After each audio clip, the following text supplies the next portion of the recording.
سیاسی میدان کی ہر بڑی خبر سے آگاہ رہنے کے لیے ہمارے چینل آزاد سیاست کو سبسکرائب کریں اور بیل آئیکن کو پریس کریں۔ مختلف جگہ یہ رپورٹ ہو رہا ہے کہ بشرا بی بی نے سیاسی کمیٹی کے اجلاس میں پیپلز پارٹی کے رہنماؤں کو بغیرت اور گد اور کمپرومائزڈ اور اس قسم کی باتیں کہی ہیں۔ صاحبزادہ حامد رضا نے تو اس کی ایک ٹی وی شو میں وسیم بدامی کے ساتھ تصدیق بھی کی ہے، کاشف باسی نے بھی ایسی بات کی تصدیق کی ہے، اور بھی جگہوں سے سلمان اکرم راجہ کی جانب سے بھی تصدیق ہوئی ہے۔ تو یہ کوئی ایسی خبر نہیں ہے جس کی پی ٹی آئی تردید کر رہی ہو۔ ٹیکنیکل بات یہ ہے کہ اس بات کی پی ٹی آئی کے اپنے لیڈر تصدیق کر رہے ہیں کہ کور کمیٹی کے اجلاس میں انہیں بغیرت، گد اور اس بے شرم جیسے الفاظ سے پکارا گیا ہے، اور اس کے رد عمل میں استعفے دے رہے ہیں کہ اب ہم یہاں یہ الفاظ سننے کے لیے تو نہیں بیٹھے ہیں۔ سلمان اکرم راجہ صاحب کا موقف ہے کہ میں طرف خان کو جواب دوں، حامد رضا صاحب کا موقف ہے کہ ہم سیاست بغیرت اور بے شرم جیسے الفاظ سننے کے لیے نہیں کرتے ہیں۔ تو ٹیکنیکلی بشرا بی بی نے سیاسی کمیٹی کے اجلاس میں اپنے پی ٹی آئی کے رہنماؤں پر بہت غصہ نکالا ہے کہ ایسی خبریں سامنے آئی ہیں جن کی پی ٹی آئی کے لوگوں نے تصدیق کی ہے۔ ایک تو ہوتا ہے نا کہ پی ٹی آئی کا ترجمان فوراً بیان جاری کرتا ہے کہ ایسی کوئی بات نہیں ہوئی ہے، بشرا بی بی نے ایسی کوئی بات نہیں کی ہے، یہ سب غلط خبریں ہیں۔ ایسی کوئی تردید اور وضاحت نہیں جاری کی گئی، بلکہ پی ٹی آئی کے رہنماؤں نے مختلف ٹاک شوز میں آ کر اس کی بالواسطہ اور براہ راست تصدیق کی ہے۔ لہذا یہ سوال کہ جی کیا یہ خبریں مصدقہ ہیں، کیا ایسا واقعہ ہوا ہے، وہ سوال تو اپنی جگہ ایگزسٹ ہی نہیں کرتا، کیونکہ خبروں کی تصدیق ہو گئی۔ اب جہاں تک یہ بات ہے کہ بشرا بی بی نے ایسا کیوں کہا، بشرا بی بی کو ایسا کہنا چاہیے تھا، میں سمجھتا ہوں کسی بھی لیڈر کو اپنے ساتھی رہنماؤں کے ساتھ ایسی زبان نہیں استعمال کرنی چاہیے۔ بالخصوص خواتین رہنماؤں کو تو بالکل زبان استعمال کرنے میں احتیاط کرنی چاہیے، اور پھر وہ خاتون جو خود کو بہت ہی اسلامی شعار کی پابند کہتی ہوں، انہیں تو بالکل غیر مہذب زبان نہیں استعمال کرنی چاہیے، کیونکہ انہیں پتہ ہونا چاہیے کہ غیر مہذب استعمال کرنا گناہ ہے، اور یہ گناہ کبیرہ میں آتا ہے کہ وہ اپنے ساتھی لوگوں کو بے شرم اور بغیرت کہیں اور ان کو گد کہیں۔ تو یہ تو کہیں اسلامی طور پر بھی جائز نہیں، جس کا وہ بہت پرچار کرتی ہیں۔ جہاد میں بھی آپ اپنے ساتھی لوگوں کو بے شرم اور بے غیرت نہیں کہہ سکتے، اس جہاد میں بھی جائز نہیں۔ میں کوئی عالم دین تو نہیں ہوں، لیکن مجھے اتنا پتا ہے کہ اپنے ساتھی دوستوں کو یہ لفظ ان لفظوں سے پکارنا اسلام میں اس کی اجازت نہیں ہے۔ بہرحال بشرا بی بی کی ہمارے پاس پہلے آڈیوز موجود ہیں جن میں وہ لوگوں کو غدار پینٹ کرنے کا کہہ رہی ہیں، جس میں وہ تحفوں کی تصویریں اتارنے پر ایکشن لینے کا کہہ رہی ہیں، اور اب بھی اس سارے ڈبیکل کی ساری ذمہ داری P T I Bushra be be پر ڈال رہی ہے۔ لیکن کیا پارٹی بشرا بی بی نے پارٹی ٹیک اوور کر لی ہے؟ ابھی تو ایسے لگتا ہے کہ 26 نومبر کے بعد بھی پی ٹی آئی کا کنٹرول بشرا بی بی کے پاس ہے، کہ اتنا سارا بڑا ڈبیکل اور ناکامی کے بعد بھی وہ سیاسی کمیٹی میں اپنی غلطی ماننے کی بجائے ساتھی رہنماؤں کو گالم گلوچ کر رہی ہیں اور برا بھلا کر رہی ہیں۔ اس کا مطلب ہے وہ سمجھتی ہیں کہ ان کی تو کوئی غلطی نہیں ہے، ساتھیوں نے انہیں مروا دیا ہے۔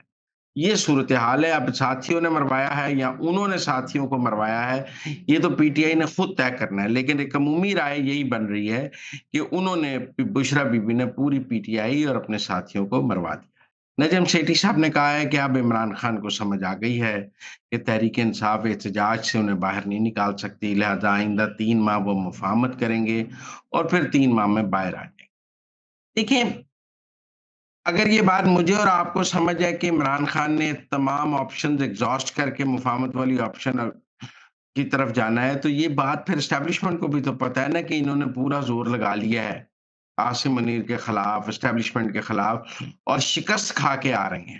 تو عمران خان ایک شکست خوردہ انسان کے طور پہ اسٹیبلشمنٹ سے بات کریں گے۔ پہلی بات آپ یہ سمجھیں کہ انہوں نے پورا زور لگایا ہے، آخری حد تک گئے ہیں، مرنے مارنے تک گئے ہیں، اور ان کی پارٹی اور وہ شکست کھا گئے ہیں۔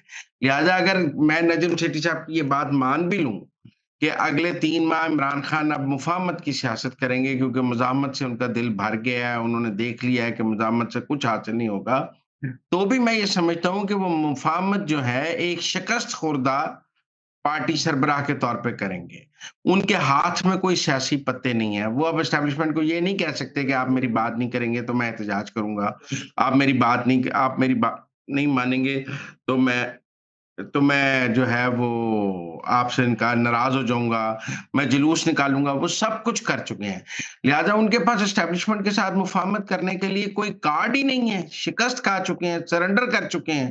اب تو جو بات اگر کبھی ہوگی بھی تو وہ اسٹیبلشمنٹ کی شرائط پہ ہوگی، وہ عمران خان کی شرائط پہ نہیں ہو سکتی۔ عمران خان کی شرائط پہ ہو سکتی تھی کہ وہ 26 نومبر سے پہلے بات کر لیتے، وہ اور کسی موقع پہ بات کر لیتے، 8 فروری کے بعد بات کر لیتے۔ انہوں نے بات کرنے کے تمام مواقع ضائع کیے اور تمام آپشنز کو ایگزاسٹ کیا۔ اب ان کے پاس کوئی آپشن نہیں ہے، اب ان کے پاس کوئی کارڈ نہیں ہے۔ ان کی پارٹی شکست کھا گئی ہے، ان کے لیڈر استعفے دے رہے ہیں۔ 9 مئی کے بعد آدھی پارٹی ٹوٹی، اب 26 نومبر کے بعد پھر پارٹی ٹوٹنے کا عمل جاری ہے۔ ان کی کے پی کی حکومت خطرے میں ہے۔ ایسے میں وہ اسٹیبلشمنٹ کے ساتھ ٹیبل پہ بیٹھ کے کیا کہہ سکتے ہیں کہ وہ اسٹیبلشمنٹ کا آپ کیا کام کر سکتے ہیں؟ اسٹیبلشمنٹ نے ان کو شکست دے دی ہے، اور شکست کے بعد آپ کے پاس مفاہمت کا کوئی آپشن نہیں ہوتا، آپ کے پاس سرنڈر کا آپشن ہوتا ہے۔ لہذا اب عمران خان اسٹیبلشمنٹ کے ساتھ مفاہمت نہیں کر سکتے، اب وہ اسٹیبلشمنٹ کے آگے سرنڈر کر سکتے ہیں، اور سرنڈر کرنے کے لیے ان کے وہ جو ہے غیر مشروط سرنڈر کریں اسٹیبلشمنٹ کے آگے، تو مجھے بات سمجھ آتی ہے، مجھے مفاہمت کی بات سمجھ نہیں آتی۔ آپ شکست کھانے کے بعد سرنڈر کرتے ہیں، اور عمران خان کو اب اسٹیبلشمنٹ کے آگے سرنڈر کرنا ہو۔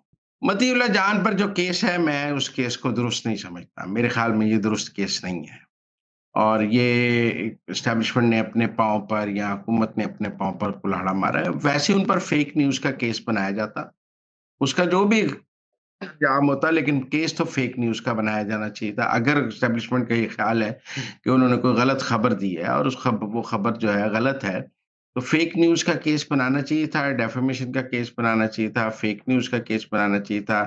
یہ منشیات کے کیس اور اس قسم کے کیس کوئی اچھی روایت نہیں ہے، ہمیں ان سب سے باہر آ جانا چاہیے۔ اس قسم کے کیس نہ حکومت کو، نہ اسٹیبلشمنٹ کا کوئی مثبت چہرہ ہے، نہ ہی کوئی جرنلسٹوں کے اور حکومت کے درمیان اچھے تعلقات کا کچھ۔ میں تو وزیر اعظم سے درخواست کروں گا کہ وہ اس پر ایکشن لیں، اور اس کیس کو پہ ایکشن لے کر اس کو ختم کروائیں، کیونکہ یہ کوئی ان کی حکومت کا مثبت چہرہ نہیں ہے۔ مولانا فضل الرحمان صاحب نے کہا ہے کہ جی حکومت نے تشدد کر کے بہت غلطی کی ہے اور وہ اس کی مذمت کرتے ہیں۔ وہ ٹھیک کہہ رہے ہیں، انہیں یہی کہنا چاہیے، لیکن آپ دیکھیں 24 نومبر سے 26 نومبر تک مولانا مکمل خاموش رہے، بلکہ آپ کہیں 20 نومبر سے 26 نومبر تک مولانا خاموش رہے۔ انہوں نے یہ ضرور کہا کہ یہ کال غلط ہے، پی ٹی آئی کو یہ کال نہیں دینی چاہیے، یہ پرامن نہیں رہ سکیں گے، ایک انٹرویو انہوں نے دیا، اس کے بعد خاموش ہو گئے۔ اب جب سب بارہ وائنڈ اپ ہو گیا تو اپنا اپوزیشن کا پوسچر جاری رکھنے کے لیے 2-4 بیانات دے رہے ہیں، لیکن آپ دیکھیں 24 سے 26 نومبر تک ان کی خاموشی حکومت کے لیے مددگار تھی، اور میں سمجھتا ہوں کہ مولانا نے جب حکومت کو ضرورت تھی تب حکومت کی مدد کی ہے۔ اب وہ اپنا ایک اپوزیشن کا پوسچر اپنے ساتھ رکھنا چاہتے ہیں۔ انہوں نے تحریک انصاف کے ساتھ اظہار ہمدردی بھی کر دی ہے، لیکن ٹیکنیکلی آپ دیکھیں تو تحریک انصاف اور مولانا کے درمیان بہت فاصلے ہمیں نظر آئے ہیں۔ اس سارے میں مولانا کی پارٹی کہیں شریک نہیں تھی، وہ کہیں ایکٹیو نہیں تھے، انہوں نے کوئی ان کی حمایت میں بھی بات نہیں کی اس دوران 24 سے 26 کے درمیان، بلکہ پوری جے یو آئی مکمل طور پر خاموش رہ کے تماشا دیکھتی رہی۔